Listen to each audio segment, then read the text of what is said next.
Good morning, नमस्कार. आपण मागच्या तासिकेमध्ये युरोपीय संघ बघितला. युरोपीय संघाबरोबरच सार्कचा अभ्यास केला आणि बिमस्टेकचा अभ्यास केला.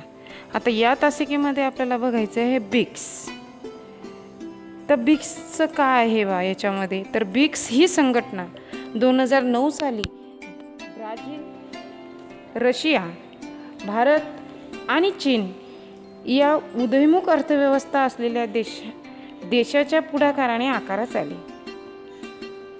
उदयोन्मुख जी अर्थव्यवस्था होती, या अर्थव्यवस्था असलेल्या मग उदयोन्मुख अर्थव्यवस्था कोणत्या देशाची होती, तर भारत आणि चीन. मग भारत आणि चीन, रशिया यांची उदयोन्मुख अर्थव्यवस्था असलेल्या देशामुळं हे काय झाली, पुढाकाराने आकारास आली. त्यानंतर 2010 मध्ये यात दक्षिण आफ्रिकेचा समावेश करण्यात आला. 2010 मध्ये दक्षिण आफ्रिकेचा समावेश केल्यानंतर ब्रिक्समधील सदस्य विकसनशील किंवा नवीन औद्योगिक देश म्हणून ओळखले जातात. मग मोठ्या वेगाने वाढणाऱ्या या अर्थव्यवस्थेचा प्रादेशिक आणि जागतिक घडामोडीवर बऱ्यापैकी प्रभाव दिसून येतो किंवा असतो.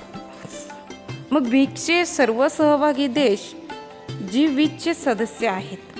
ही थोडक्यात ब्रिक्सबद्दलची माहिती आहे की ब्रिक्सची संघटना 2009 साली स्थापन झाली. ब्राझील, रशिया, भारत आणि चीन या उदयोन्मुख अर्थव्यवस्था देशामुळे त्यांनी आकारास आली. 2010 मध्ये दक्षिण आफ्रिकेचा समावेश त्यामध्ये करण्यात आला. ब्रिक्समधील सदस्य विकसनशील किंवा नवीन औद्योगिक देश म्हणून ओळखले जातात. प्रादेशिक आणि जागतिक घडामोडीवर बऱ्यापैकी प्रभाव यांचा असतो. ह्या सगळ्या गोष्टीचा Gचे सदस्य 20 असतात. अशा प्रकारे ब्रिक्सची थोडक्यात आपण माहिती बघितली. आता 5वा जो पॉईंट आहे तो पॉईंट आहे आपला सांघाई सहकार्य संघटना. आता सांघाई सहकार्य संघटना 2001 मध्ये चीन आणि रशिया, कझाकस्तान, किर्गिझस्तान, ताजिकिस्तान आणि उझबेकिस्तान या रशिया लगतच्या देशांनी एकत्र येऊन SCO संघटनेचे गठन केले. पुढं 2016 साली भारत आणि पाकिस्तान संघटनेचे सदस्य झाले. गेल्या काही वर्षात या संघटनेने दहशतवादाविरुद्ध सहकार्याच्या दिशेने महत्त्वाची पावले उचलली. राजकीय संवाद व आर्थिक सहकार्य याद्वारे शांतता, स्थैर्य राखणे हे या संघटनेचे प्रमुख उद्दिष्टापैकी एक उद्दिष्ट होतं. या व्यतिरिक्त व्यापार, संशोधन आणि तंत्रज्ञान या क्षेत्रामध्ये सहकार्याला ही संघटनेला चालना मिळाली. व्यापार आणि संशोधन आणि तंत्रज्ञान या सहकार्याला सुद्धा संघटनेला चालना मिळाली. अशा पद्धतीने संग्राह्य सहकार्य संघटना म्हणजे संग्राह्य सहकार्य संघटनेला कोणी केलं, जसं चीन, रशिया असेल. त्याच्यानंतर रशिया लगतच्या देशांनी एकत्र येऊन गठन केले. संघटना पुढं येऊन भारत आणि पाकिस्तान संघटनेचे सदस्य झाले. अशा प्रकारे संग्राह्य संघटनेला सहकार्य लाभले. आता यानंतरचा आहे 6वा आणि शेवटचा G20. युरोपियन युनियन आणि 19 इतर राष्ट्राची सरकारे आणि मध्यवर्ती बँकांचे गव्हर्नर यांची 1999 मध्ये G20 नावाने आंतरराष्ट्रीय व्यासपीठ तयार करण्यात आले.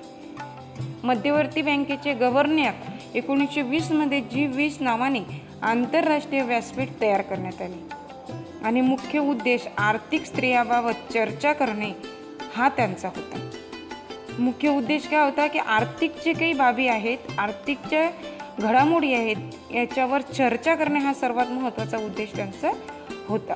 मग 2008 पासून G20चा शिखर परिषदांमध्ये राष्ट्रप्रमुख किंवा राष्ट्राध्यक्ष तसेच त्यांचे अर्थमंत्री आणि परराष्ट्र व्यवहार मंत्री भाग घेताना दिसतात. America, Britain, Germany, France, Japan यासारखी विकसित राष्ट्रे G20चे सभासद आहेत. विकसित आणि विकसनशील राष्ट्रांच्या दरम्यान चर्चा होण्यासाठी हे एक व्यासपीठ आहे. विकसित आणि विकसनशील या राष्ट्रांमध्ये चर्चा होण्यासाठी, संवाद होण्यासाठी हे काय आहे, एक प्रकारचं व्यासपीठ आहे किंवा एक व्यासपीठ आहे. मग G20मध्ये भारताने सातत्याने सक्रिय सहभाग घेतला. मग याच्यामध्ये G20मध्ये भारताने सातत्याने सक्रिय सहभाग घेतला आणि आपला सहभाग नोंदवला. तर या ठिकाणी हा पाठ आपण अभ्यासला किंवा या पाठाचे सर्व मुद्दे अभ्यासले. मग आपण 1991 पासूनच्या जागतिक राजकारणातील काही महत्त्वाच्या घटना आणि कल पाहिले.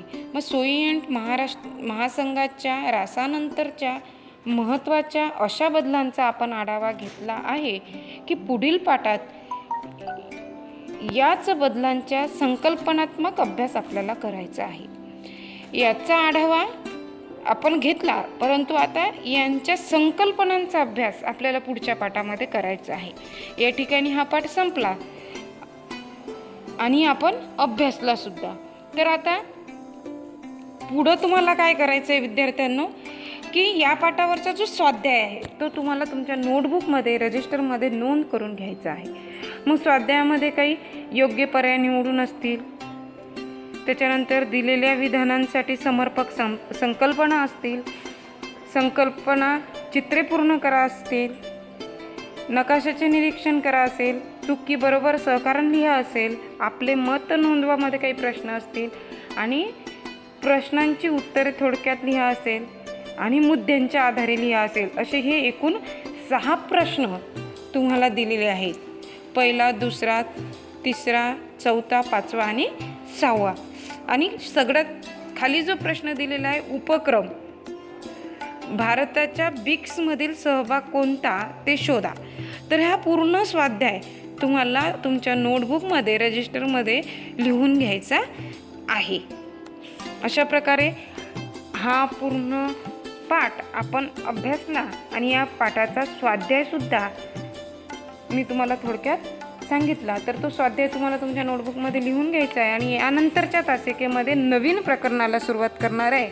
तर नवीन प्रकरणाचं नाव आहे 1991 नंतरच्या महत्त्वाच्या संकल्पना आणि समस्या / जागतिकीकरण. 1991 नंतरच्या महत्त्वाच्या संकल्पना आणि त्याचे जागतिकीकरण आपल्याला पुढच्या तासिकेमध्ये अभ्यासायचं आहे. धन्यवाद.